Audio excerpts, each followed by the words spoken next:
अम्र अबू महजन सकफी रदी अल्लाह ताला अन्हु बच्चे थे, हुजूर पर नजर पड़ी, प्यारे नबी का विशाल हुआ, बड़े हुए हुजूर को देख नहीं सके, लेकिन शर्फ सहाबियत आपको मिल गई। बच्चे थे, जब बड़े हुए अल्लाह का निजाम हुआ करता है, शराब की आदत लग गई, चुपके से पी लिया करते थे, मालूम पड़ा तो हद जारी हुई, कोड़े लगाए गए। एक बार हुआ, अल्लाह करना कुछ दिन ने गुजरे तो फिर शराब पी ली, हजरत उमर फारूक का दौर चल रहा है, फिर हद जारी हो गई। इधर कादसिया का लड़ाई का मारे का पेश आया, तो साद बिन अबी वक्कास रज़ी अल्लाह ताला अन्हु निकले हुए थे, तो ये पीछे से जाकर उनके साथ जुड़ गए कि ये काफिर मुंह को छोड़ती नहीं है, तो चलो इसको छोड़ करके मुंह मोड़ करके काफिले में चलो, जमात में चलो, तो वो निकल गए। तो कहा से कि जब लड़ाई हो रही थी, साद बिन अबी वक्कास रज़ी अल्लाह ताला अन्हु ने कहा 2 मरतबा पर हद लग चुकी है, अब हद मत लगाओ, इनको कैद में रखो।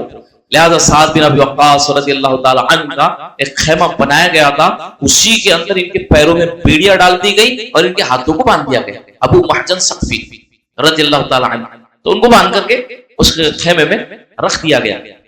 इधर कादसिया में जब मारे का मैदान गर्म हुआ और आवाजें बुलंद होने लगी, मोहम्मद अरबी सल्लल्लाहु तबारक व तआला अलैहि वसल्लम के दीन को लोग चोट पहुंचा रहे हैं, तो जोश में आ गए और जोश में आकर कहने लगे, ऐ साद की बीवी सलमा, जरा मुझ पर रहम फरमाना।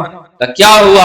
कब मुझे इन बेड़ियों से आजाद कर दे, मैं वादा करता हूं मैं अगर बच गया लौट कर आऊंगा और अपने हाथों में खुद पैरों में बेड़ियां पहन लूंगा, तू मुझे आज आजाद कर दे, क्योंकि मेरे नबी के दीन के ऊपर आंच आई हुई। तो सलवा कहने लगी कि तुझको वक्त के अमीर ने कैद किया है, मैं आजाद नहीं कर सकती, लिहाजा उम्मीद कट गई, बात खत्म हो गई। तो ये अबू महजन सकफी रज़ियल्लाहु ताला अन्हु, जैसे मासूम बच्चा किसी चीज के मिलने ना मिलने पर फूट फूट कर रोता है, अबू महजन फूट फूट कर रोने लगे। रोना ऐसे गजब का था कि बीवी का दिल पसीज गया कि तू क्या चाहता है? कि मुझे खोल दे, प्यारे नबी के दीन पर आंच आ रही है, मुझे खोल दे। तो कहा कि मैं तुझे खोल दूं, क्या तू वाकई में अगर बच गया तो वापस आकर अपने आप को बनवाएगा? मैं वादा करता हूं, और मुसलमान कभी वादा खिलाफी नहीं करता, क्योंकि प्यारे नबी ने फरमाया था मुसलमान शराब पी सकता है, चोरी कर सकता है, कोई गुनाह कर सकता है, लेकिन वादा खिलाफी नहीं कर सकता। लिहाजा हजरत सलमा गई और उन्होंने जाकर के पर्दे में गई थी, बेड़ियों खोल दिया। अबू महजन सकफी रज़ियल्लाहु ताला उठ करके खड़ी हुई, सलमा एक एहसान कर दिया, दूसरा एहसान और कर देगा। क्या? मुझे साद बिन अबी वक्कास का घोड़ा दे दे। लिहाजा घोड़ा तेरे नजर है, लिहाजा घोड़े पर बैठे अपने चेहरे को छुपाया, क्योंकि ये कैदी थे, अपने चेहरे को छुपाया और मैदान कारजार में दाखिल हुए और मैदान को चित से पट से चित कर दिया। बिल आखिर साद बिन अबी वक्कास वापस खेमे पर आए और सलमा को करीब बुलाकर कहा, सलमा खुशखबरी सुन ले, आज तो मैदान जंग में, जिसको हमने पहले कभी देखा ही नहीं, यूं लग रहा था अल्लाह ने आसमान फाड़कर फरिश्ता जमीन पर उतारा था, जो दुश्मनों पर ऐसे वार कर रहा था कि दुश्मन डर कर पीछे भाग रहा था या मर रहा था।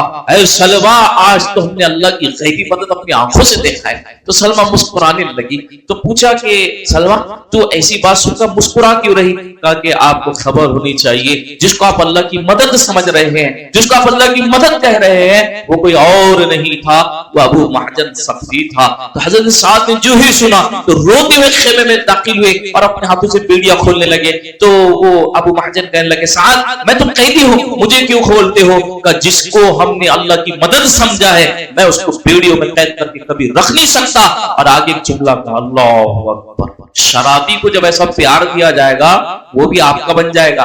हज़रत साद बिन अबी वक्कास ने कहा, ऐ अबू महजन सुन ले और दुनिया वाले सुन ले, आज के बाद तू शराब भी पिएगा, न तुझ पर हद जारी करूंगा, न तुझे कैद खाने में डालूंगा। लेकिन नहीं, वो दिल से जो बात निकलती है असर रखती है, पर नहीं ताकत परवाज मगर रखती है। तो अबू महजन सकफी कहने लगे, ऐ साद फिर आप गवाह रहिए, अल्लाह की कसम आज के बाद मैं शराब भी नहीं पीऊंगा। सच्ची तौबा करे फिर उन्होंने।